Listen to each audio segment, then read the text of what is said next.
Welcome আপু, কেমন আছেন আপনি? আলহামদুলিল্লাহ ভালো। কি রেসিপি নিয়ে এসেছেন আজকে আমাদের জন্য? আজকে নিয়ে এসেছি আমি সিজলিং প্রন। তাহলে আমরা চলে যাচ্ছি। আমাদের কি কি লাগছে একবার যদি আপনি বলে দেন দর্শকদেরকে।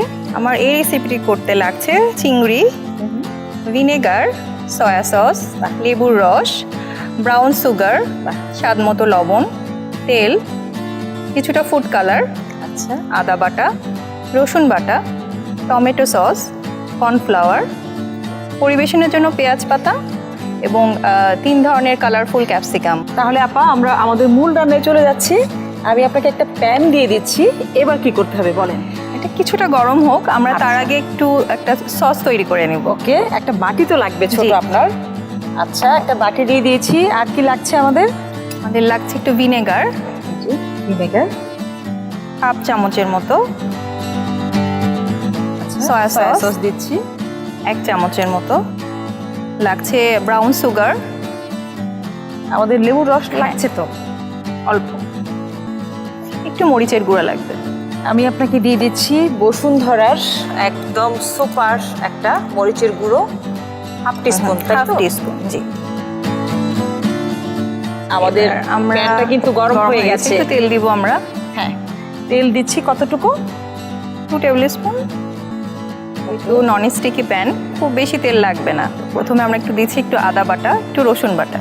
আদাটা কিন্তু শুধু মশলাই না, এটা কিন্তু আমাদের বডি ইনফ্লামেশন, ব্যথা এগুলো কমাতে কিন্তু সাহায্য করে। হ্যাঁ, আমরা তো জানি আদার অনেক গুণাগুণ। আপা এবার কি দেবো আপনাকে? একটু রসুন বাটা দিয়ে দিচ্ছি চামচ। আমরা কি এই রেসিপিতে কোনো পেঁয়াজ ইউজ করছি না? না, এটাতে আমরা পেঁয়াজ ইউজ করছি না, যেহেতু আমরা চিংড়ি দিচ্ছি, পেঁয়াজের একটা কড়া গন্ধ থাকবে, সেজন্য আমরা পেঁয়াজটা দিচ্ছি না। আমরা একটু রসুন বাটাটা দিয়ে দিচ্ছি, একটু পানি দিয়ে দিচ্ছি যাতে পুড়ে না যায়। আপা এবার কি লাগছে আমাদের? এবার আমরা আস্তে আস্তে গুঁড়া মশলাগুলো দিয়ে দিব। আচ্ছা, আমি আপনাকে দিয়ে দিচ্ছি। আপনার এবার লাগছে মরিচের গুঁড়োই তো? জি, খুব সামান্য। যখন আমরা প্রন দিয়ে কিছু করি তখন কিন্তু মশলা খুব একটা মানে লাগেও না, কারণ প্রনের নিজস্ব একটা ফ্লেভার আছে। ওটাকে ধরে রাখার জন্য অন্য মশলা আমরা যতটা কম ইউজ করব, তাতে করে প্রনের আসল যে টেস্ট সেটা কিন্তু খুব ভালো পাওয়া যায়। আমি এখানে দিয়ে দিচ্ছি ধনিয়ার গুঁড়ো হাফ টিস্পুন। আর কি লাগছে আপনার? এখন আমরা দিব যে সসটা বানিয়েছিলাম ওটা দিয়ে দিব। ওকে,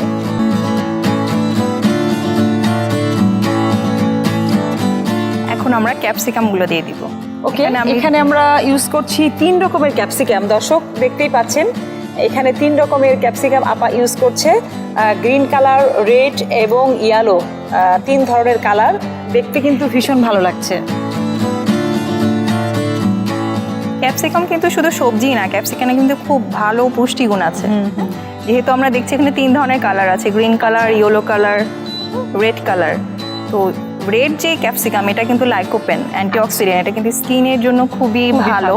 আবার আমাদের ভিটামিন এ আছে রেড কালারে, তো এটা তো বিটা ক্যারোটিন। সেই সঙ্গে গ্রিন এবং ইয়েলো, এটা কিন্তু ভিটামিন সি সমৃদ্ধ, খুবই স্ট্রং, শরীরে রোগ প্রতিরোধ ক্ষমতা বাড়িয়ে করে। আপা এবার কি করতে হবে আমাদের? এবার আমরা জাস্ট 2 মিনিটের জন্য হালকা পানি দিয়ে ঢেকে রেখে দেব। আচ্ছা, তাহলে আমরা পানি দিয়ে দিই। আমরা খুব বেশি পানি দেইনি, আমরা এখানে 1 কাপ পরিমাণে পানি দিয়েছি। এবার একটু ঢেকে দিতে হবে, এই তো? জি। আপা কি অবস্থা আমাদের? আমি দেখতে পাচ্ছি একদম বয়েল হচ্ছে। এখন আমরা ওয়াও, একটা কালার চলে এসছে। এবার কি করতে হবে? এখন আমরা দিয়ে দিচ্ছি চিংড়িগুলো। আমরা এখানে 8-10টা চিংড়ি মাছ ইউজ করছি। এখন স্বাদ মতো কিছুটা লবণ দিয়ে দিব। আর সয়া সসের ভেতরে কিন্তু লবণ থাকে, তাই যখন আমরা কোনো রেসিপিতে সয়া সস ইউজ করব, সেক্ষেত্রে লবণের পরিমাণটা কিন্তু অবশ্যই আমাদেরকে একটু বুঝে শুনেই দিতে হবে। আপা এবার আমাদের কি দেওয়া বাকি আছে? আর কর্নফ্লাওয়ার দেওয়া বাকি আছে মনে হচ্ছে। ওকে, আপনাকে একটা বাটি দিচ্ছি আমি। পানি লাগছে হাফ টেবিল চামচ। আমি থাকে মাছগুলো কিন্তু, চিংড়ি কিন্তু ফ্যাট এবং প্রোটিনের খুব ভালো একটা কম্বিনেশন, যেটা আমাদের হার্টকে ভালো রাখে, স্কিনকে হেলদি রাখে। আবার বাচ্চাদের জন্য চিংড়ি তো খুবই পছন্দের একটা খাবার, আর ওরা তো পছন্দও করে। আমরা এখন কর্নফ্লাওয়ারটা ঢেলে দিচ্ছি। কর্নফ্লোর দিয়ে সাথে সাথে কিন্তু নাড়তে হবে, তা না হলে এটা আঠালো একটা ভাব চলে আসবে এবং লেগে লেগে যেতে পারে।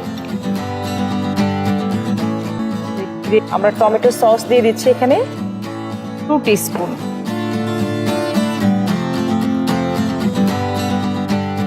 একটু ঢেকে দিব আপু? হ্যাঁ, এখন 2 মিনিটের জন্য আমরা ঢেকে দিই। তাহলে আমরা 2 মিনিটের জন্য ঢেকে দিচ্ছি। আমরা জাস্ট চুলার আঁচটা কিন্তু একটু লো করে দিয়েছি, তাই না? শেষ মুহূর্তের জন্য একটু দমে রাখা।